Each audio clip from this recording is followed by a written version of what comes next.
അമൃതവേണി ലൈസ് കിറ്റ് presents daily news പ്രഭാത വാർത്തകൾ powered by Pulimoottil silks KSFE in association with Joy Alukkas.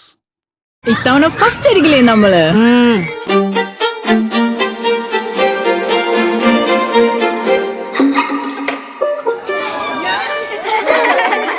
കുട്ടികൾക്കൊക്കെ പെയിൻ ശല്യം ഉണ്ടാകും. അതുകൊണ്ട് ലൈസ് കിറ്റ് ഉപയോഗിച്ച് ക്ലാസ്സിൽ വരാൻ പ്രത്യേക ശ്രദ്ധിക്കണം. Lice kit lice remover pain ശല്യത്തിൽ നിന്നും ഉടനടി ആശ്വാസം. നമസ്കാരം, ഞാൻ DC ബിജു. ഡെയിലി ന്യൂസിന്റെ പ്രഭാത വാർത്തകളിലേക്ക് സ്വാഗതം. ഇന്ന് ജൂലൈ 28 ചൊവ്വാഴ്ച. നീറ്റ് പരീക്ഷാ ക്രമക്കേട് സമരത്തിൽ പങ്കെടുത്തവരെ police വേട്ടയാടുകയാണെന്ന് cockroach Janata party.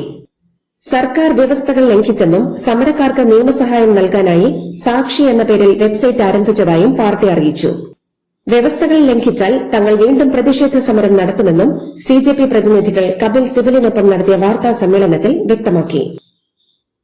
NEET പരീക്ഷാ ക്രമക്കേടിനെതിരെ സമരം ചെയ്തവരെ പോലീസ് വേട്ടയാടുകയാണെന്ന കോക്രോച്ച് ജനതാ പാർട്ടിയുടെ ആരോപണത്തിൽ പ്രതികരിച്ച കേന്ദ്രമന്ത്രി JP നദ്ദ. സമാധാനപരമായി പ്രതിഷേധിച്ചവർക്കെതിരായി കേസുകൾ എടുക്കില്ലെന്നാണ് കേന്ദ്രം ഉറപ്പു നൽകിയതെന്നാണ് കേന്ദ്രമന്ത്രിയുടെ പ്രതികരണം. CJPയുടെ പരാതി കേന്ദ്ര സർക്കാർ പരിശോധിക്കുമെന്നും നദ്ദ വ്യക്തമാക്കി. ജൂലൈ 20 ജന്തർ മന്ദറിൽ സമാധാനപരമായി പ്രതിഷേധിച്ച വിദ്യാർത്ഥികൾക്ക് നേരെയുണ്ടായ പോലീസ് അതിക്രമത്തിൽ ദേശീയ മനുഷ്യാവകാശ കമ്മീഷന് പരാതി. ഡൽഹി പ്രദേശ് യൂത്ത് കോൺഗ്രസ് മുൻ സംസ്ഥാന വക്താവും ഇന്ത്യൻ യൂത്ത് കോൺഗ്രസ് മുൻ ദേശീയ കോർഡിനേറ്ററുമായ വിനീത് തോമസാണ് കമ്മീഷൻ അധ്യക്ഷന് പരാതി സമർപ്പിച്ചത്. സമൂഹമാധ്യമങ്ങളിലൂടെയും വ്യാജ വെബ്സൈറ്റുകളിലൂടെയും ലോൺ വാഗ്ദാനം ചെയ്ത് പണം തട്ടുന്ന സംഘങ്ങൾക്കെതിരെ കേരള പോലീസ് മുന്നറിയിപ്പ് നൽകുന്നു. വ്യാജ APK ഫയലുകൾ ഇൻസ്റ്റാൾ ചെയ്യിപ്പിച്ച് വ്യക്തിഗത വിവരങ്ങൾ കൈക്കലാക്കുകയും പിന്നീട് പണം ആവശ്യപ്പെട്ട് ഭീഷണിപ്പെടുത്തുകയുമാണ് ഇവരുടെ രീതി. തലസ്ഥാനത്തും ലോൺ ആപ്പ് തട്ടിപ്പ് കമ്പനി. സ്ഥാപനം നടത്തിയിരുന്ന 18 ഉത്തരേന്ത്യക്കാർ പോലീസ് പിടിയിലായി. 50 കമ്പ്യൂട്ടറുകളും പിടിച്ചെടുത്തു. കൂടുതലും വിദേശികളാണ് തട്ടിപ്പിനിരയായവർ. ഇടപാടുകാർ കൂടുതലും അമേരിക്കക്കാരാണ്. വിമാനത്താവളത്തിൽ നിന്നാണ് ഒരാളെ പിടികൂടിയത്. ഓപ്പറേഷൻ തൂഫാനിൽ നടത്തിയ പരിശോധനയിലാണ് തട്ടിപ്പ് സംഘം പോലീസ് വലയിലായത്. സംസ്ഥാനത്തെ പോലീസ് സംഘടനകളിൽ വൻ അഴിച്ചുപണിയുമായി ആഭ്യന്തര വകുപ്പ് ഉത്തരവിറക്കി. നിലവിലുണ്ടായിരുന്ന 3 പോലീസ് സംഘടനകളെ പുനഃസംഘടിപ്പിച്ച് 2 സംഘടനകളാക്കി ചുരുക്കി. പോലീസ് അസോസിയേഷനും കേരള സീനിയർ ഓഫീസേഴ്സ് അസോസിയേഷനും. ഇതോടെ വർഷങ്ങളായി പ്രവർത്തിച്ചിരുന്ന കേരള പോലീസ് ഓഫീസേഴ്സ് അസോസിയേഷൻ എന്ന സംഘടന ഇല്ലാതായി. നീറ്റ് ചോദ്യപേപ്പർ ചോർച്ചയിൽ സമരം ചെയ്ത വിദ്യാർത്ഥികളെ വെടിവെച്ച് കൊല്ലണമെന്ന് ആഹ്വാനം ചെയ്തവർക്കെതിരെ നടപടി ആവശ്യപ്പെട്ട് പ്രതിപക്ഷ നേതാവ് പിണറായി വിജയൻ. സമാധാനപരമായി സമരം ചെയ്തവർക്കെതിരെ കേസെടുത്ത കേരള പോലീസ് കൊലവിളി നടത്തിയ TG മോഹൻദാസിനെതിരെ കേസെടുക്കാത്തതിനെ പിണറായി വിമർശിച്ചു. നീറ്റ് വിഷയത്തിൽ സമരം ചെയ്ത വിദ്യാർത്ഥികൾക്കെതിരെ കേസെടുക്കുന്നതിനും ജാമ്യമില്ലാ വകുപ്പിൽ ജയിലിൽ അടയ്ക്കാനും കേരള പോലീസും ഗവൺമെന്റും കാണിച്ച ശുഷ്കാന്തി ഈ വർഗീയ വിഷയത്തെ പിടിച്ച് ജയിലിലടക്കാൻ കാണിക്കണമെന്ന് SFI സംസ്ഥാന പ്രസിഡന്റ് M ശിവപ്രസാദ് പറഞ്ഞു. TG മോഹൻദാസിന്റെ വിവാദ പരാമർശത്തിലാണ് പ്രതികരണം. RSS നേതാവ് TG മോഹൻദാസിന്റെ വിവാദ പരാമർശത്തിൽ നടപടി. Cyber cell IG P Prakash അന്വേഷിക്കും. AIYF സംസ്ഥാന സെക്രട്ടറി TT ജിസ്മോന്റെ പരാതിയിലാണ് അന്വേഷണത്തിന് ആഭ്യന്തരമന്ത്രി രമേശ് ചെന്നിത്തല നിർദ്ദേശം നൽകിയത്. വരുമാനം വർദ്ധിച്ചിട്ടും കേരളം കടുത്ത സാമ്പത്തിക പ്രതിസന്ധി നേരിടുകയാണെന്ന് റിപ്പോർട്ടുകൾ. ഇതിന്റെ ഭാഗമായി ചെലവ് ചുരുക്കാനും സാമ്പത്തിക ലാഭമില്ലാത്ത പദ്ധതികൾ ഒഴിവാക്കാനും ധനവകുപ്പ് മറ്റു വകുപ്പുകൾക്ക് കർശന നിർദ്ദേശം നൽകി. പുതിയ ബജറ്റിനായുള്ള മുന്നൊരുക്കത്തിന്റെ ഭാഗമായാണ് ഈ സർക്കുലർ.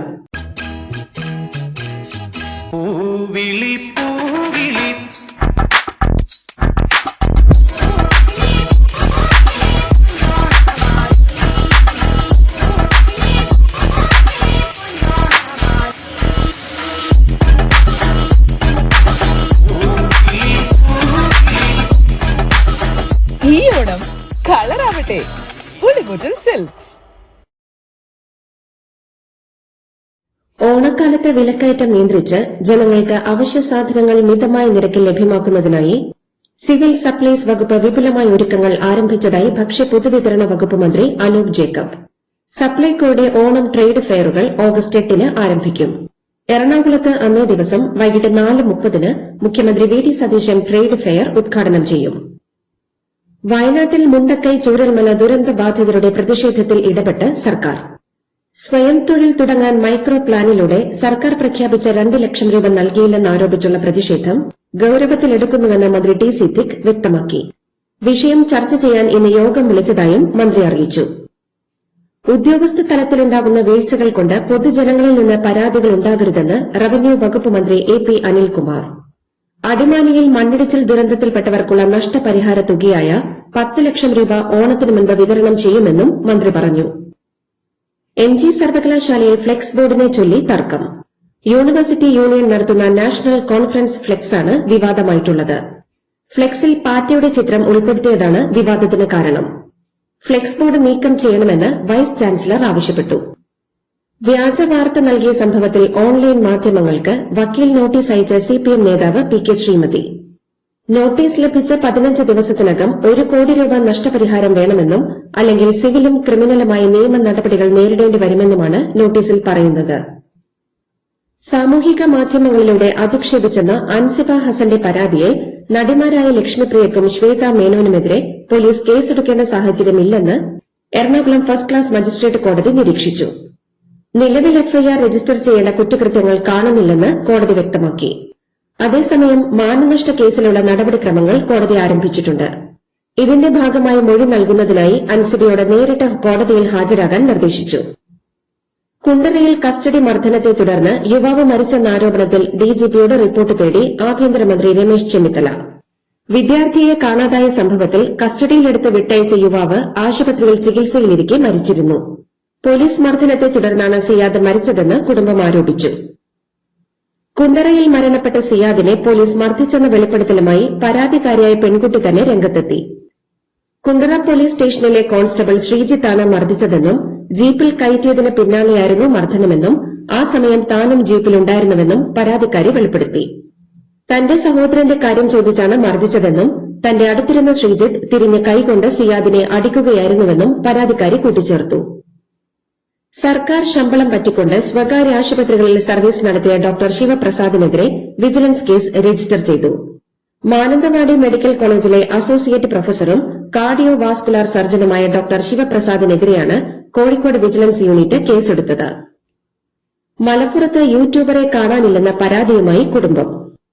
ചേലേമ്പ്ര പുല്ലിപ്പറമ്പ് സ്വദേശി മുഹമ്മദ് ദിൽഷാദിനെയാണ് കാണാതായത്. ഈ മാസം 6-നാണ് ദിൽഷാദ് ചേലേമ്പ്രയിൽ നിന്ന് യാത്ര പോയത്. കഴിഞ്ഞ 22-ന് മൊബൈൽ ഫോണിൽ ലഭിച്ചിരുന്നു. കഴിഞ്ഞ 5 ദിവസമായി യാതൊരു വിവരവുമില്ലെന്ന് കുടുംബം പറഞ്ഞു. കേരളത്തിൽ ഈ മാസം 31 വരെയുള്ള ദിവസങ്ങളിൽ നേരിയതോ മിതമായതോ ആയ മഴയ്ക്ക് സാധ്യത. ഒറ്റപ്പെട്ട സ്ഥലങ്ങളിൽ ശക്തമായ മഴയ്ക്കും സാധ്യതയുണ്ടെന്നാണ് കാലാവസ്ഥാ പ്രവചനം.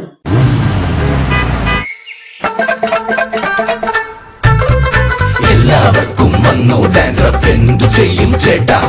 പേടിക്കണ്ട, ഇവിടുണ്ടല്ലോ ഡാൻഡ്രോക്കിൻ ഓയിൽ.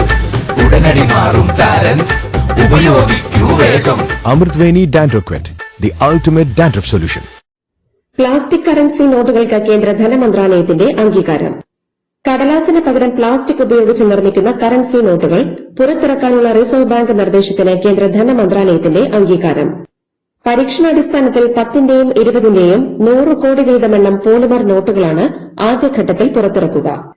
പരീക്ഷണം വിജയിച്ചാൽ പ്ലാസ്റ്റിക് നോട്ടുകൾ വ്യാപകമാക്കുമെന്ന് കേന്ദ്ര ധനകാര്യ സഹമന്ത്രി പങ്കജ് ചൌധരി ലോക്സഭയിൽ സ്ഥിരീകരിച്ചു. പ്രതിപക്ഷ പ്രതിഷേധത്തെ തുടർന്ന് തടസ്സപ്പെട്ട പരീക്ഷാ ഭേദഗതി ബില്ലിൽ ഇന്ന് ലോക്സഭയിൽ ചർച്ച നടക്കും. സ്പീക്കർ ഓം ബിർളയുടെ അനുനയ നീക്കത്തെ തുടർന്നാണ് പ്രതിപക്ഷം ചർച്ചയ്ക്ക് സഹകരിക്കാൻ തീരുമാനിച്ചത്. കരൂർ ദുരന്തത്തിൽ മരിച്ചവരുടെ ബന്ധുക്കൾക്ക് സർക്കാർ ജോലി നൽകിയതിൽ വിജയ് സർക്കാരിന് തിരിച്ചടി. നിയമന ഉത്തരവ് ഹൈക്കോടതി റദ്ദാക്കി. ആശ്രിത നിയമനത്തിലെ സുപ്രീം കോടതി ഉത്തരവുകളുടെ ലംഘനം എന്ന് ചൂണ്ടിക്കാട്ടിയാണ് ഹൈക്കോടതിയുടെ നടപടി. ഡിഫൻസ് റിസർച്ച് ആൻഡ് ഡെവലപ്മെന്റ് ഓർഗനൈസേഷന്റെ 31 GB ഡാറ്റ ചോർന്നതായി സംശയം. തിരുവനന്തപുരം ആസ്ഥാനമായുള്ള സൈബർ ഫോറൻസിക് സ്ഥാപനത്തിന്റെ കണ്ടെത്തൽ പ്രകാരം മിസൈൽ രേഖകൾ അടക്കമുള്ള പ്രതിരോധ രഹസ്യങ്ങൾ ഡാർക്ക് വെബിൽ വിൽപ്പനയ്ക്ക് വെച്ചിരിക്കുകയാണ്. ഈ സംഭവം രാജ്യസുരക്ഷയിൽ വലിയ ആശങ്കകൾ ഉയർത്തുന്നു.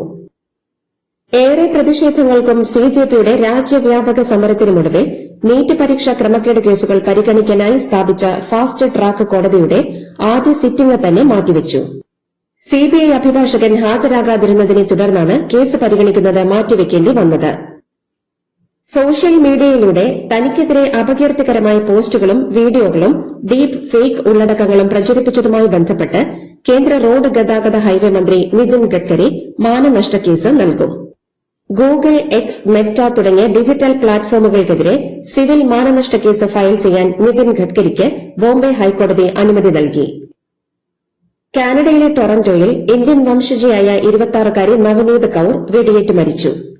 വ്യക്തിപരമായി ലക്ഷ്യമിട്ടുള്ള ആക്രമണമായിരുന്നുവെന്ന് പോലീസ് സ്ഥിരീകരിച്ചിട്ടുണ്ട്. സംഭവവുമായി ബന്ധപ്പെട്ട് ബ്രാംപ്ടൺ സ്വദേശിയായ ശരൺജിത്ത് സിംഗിനെ ഫസ്റ്റ് ഡിഗ്രി കൊലപാതക കുറ്റം ചുമത്തി അറസ്റ്റ് ചെയ്തു. കോമൺവെൽത്ത് ഗെയിംസിൽ ഭാരോദ്വഹനത്തിൽ പുരുഷന്മാരുടെ 79 കിലോ വിഭാഗത്തിൽ വല്ലൂരി അജയ ബാബു വെള്ളിയും വനിതകളുടെ 58 കിലോഗ്രാം വിഭാഗത്തിൽ വിന്ധ്യ റാണി ദേവി വെങ്കലവും സ്വന്തമാക്കി. പുരുഷന്മാരുടെ ഹൈജമ്പിൽ സർവേഷ് കുഷാരെ ചരിത്രം കുറിച്ച് വെള്ളി മെഡൽ നേടി. ഈ ഇനത്തിൽ വെള്ളി മെഡൽ നേടുന്ന ആദ്യ ഇന്ത്യൻ താരമാണ് 31-കാരനായ സർവേഷ്. ലോകകപ്പ് ഫൈനൽ നിയന്ത്രിച്ച സ്ലൊവേനിയൻ റഫറി സ്ലാവ്കോ വിൻസിച്ച് ലോകകപ്പ് ഫൈനലിന് പിന്നാലെ വിരമിക്കൽ പ്രഖ്യാപിച്ചു. ടൂർണമെന്റ് കഴിഞ്ഞ് ഒരാഴ്ച പിന്നിടുമ്പോഴാണ് വിരമിക്കൽ പ്രഖ്യാപിക്കുന്നത്. ഇതോടുകൂടി ഡെയിലി ന്യൂസിന്റെ ഇന്നത്തെ പ്രഭാത വാർത്തകൾ സമാപിക്കുന്നു. ഡെയിലി ന്യൂസിന് വേണ്ടി വാർത്തകൾ വായിച്ചത് ഡെയ്സി ബിജു. ഡെയിലി ന്യൂസ് ലൈവ്.in വാർത്തകൾ വിരൽ തുമ്പിൽ.